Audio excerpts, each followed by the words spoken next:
Well, today I'm going to bench test this power supply. I've had this thing for, I think 25 years. I got it from a guy that used to live here locally, and I've used this thing to power just small devices. I've used it to power small 2-meter rigs, HTs, TNCs, and as of late, it was powering my wireless router. I try to get rid of all of the little switching wall warts that all these things come with, and since the router was a 12-volt router, this thing was just perfect for it. According to the manual, this power supply is rated up to 7 amps surge, but it says it will supply 5 amps continuous. Well, yeah, I suppose it'll do that for maybe a minute or two without overheating. But I'm guessing that you could probably easily draw 3.5 amps out of this thing, and it would be just fine. But what I'm going to do is I'm going to test it to see how bad it really is, see how out of spec it is compared to the manual. According to the manual, under full load, which is 5 amps, we shouldn't see any more than about 150 millivolts RMS of ripple and noise. And the load regulation should be within, what is it here, 2.5%, or plus or minus 280 millivolts. So for this test, we are going to use a trusty old Tektronix 2465. We're going to use this meter here, which is my 3400A, which we're already showing at no load.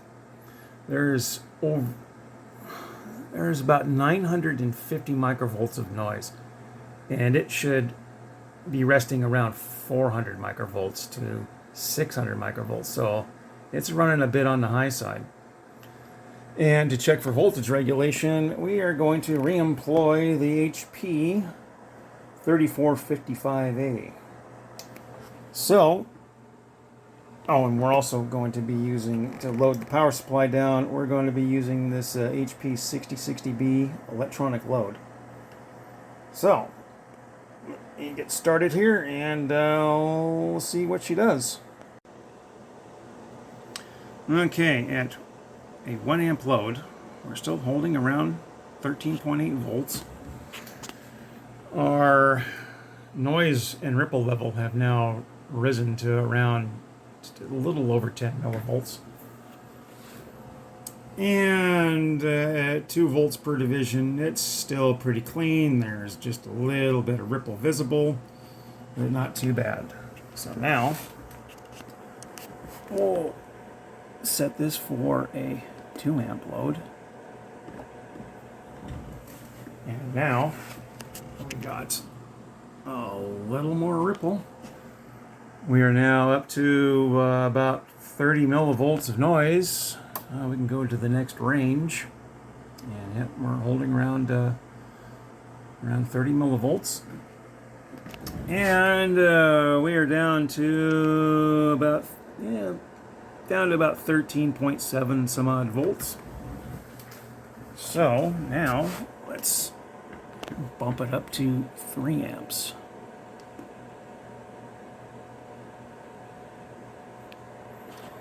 And now we've dropped down to about 13.6 some odd volts.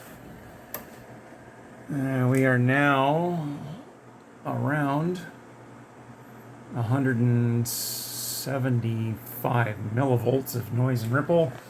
And now we're starting to see some ripple in there, but it's not quite enough for the scope to lock onto, so we'll drop down to 1 millivolt per division, or 1 volt per division.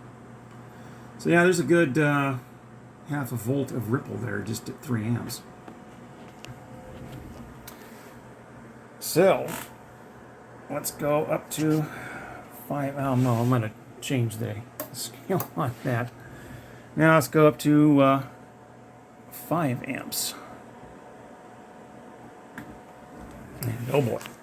Oh yeah, now we're up to about 2.25 volts of ripple and noise. And oh yeah, we're definitely a good 5 volts of ripple there. So, not bad. Or I should say, not bad. Yeah, pretty bad.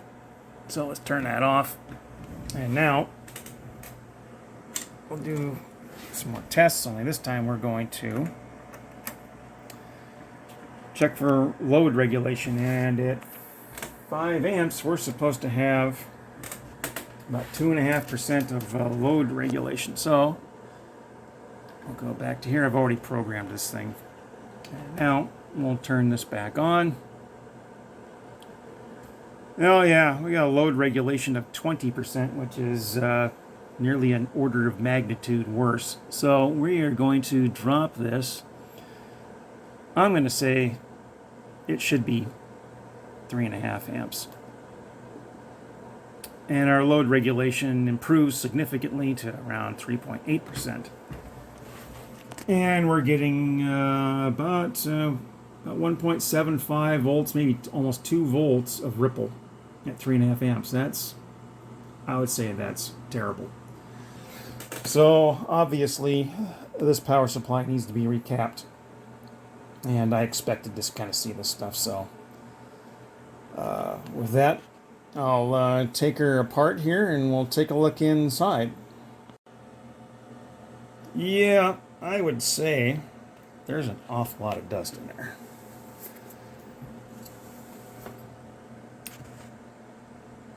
Other than all the dust, it looks like it's okay. But yeah, we'll replace, I'll take it apart and I'll pull these 2 caps out, and because I don't think I have anything on hand that I can replace those with, so. But yeah, it seems to be okay otherwise, other than just the dust. So with that, we'll get some caps ordered and we'll get this thing put together and we'll continue from there. Well, now that all the dust bunnies have been cleared out, I've looked this thing over and it doesn't look too bad. It's got 2 filter caps on the output side. It's got a this one here's a 2200 microfarad and that one's a 4700, and you can see that the top of that can is bulging a bit, so that is obviously a bad capacitor. But I'm going to change them both out and put 2 4700 microfarad capacitors in there because there's room for it.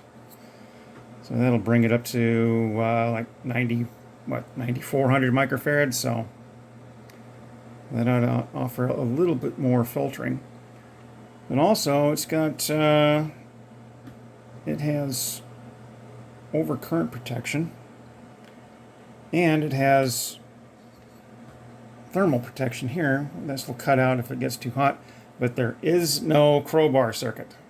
So, for any reason, this 60 volt 15 amp pass transistor fails, which is probably unlikely, it'll get the full, whatever you got hooked up will take the full brunt.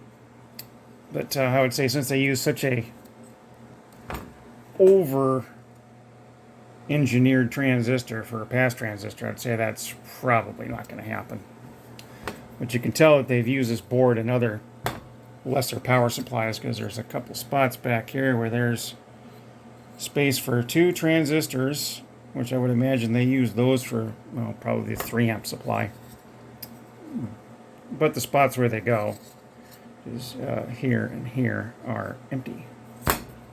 So anyway, I'll get my parts ordered and we'll swap those things out and bench test it again to see how much better it does.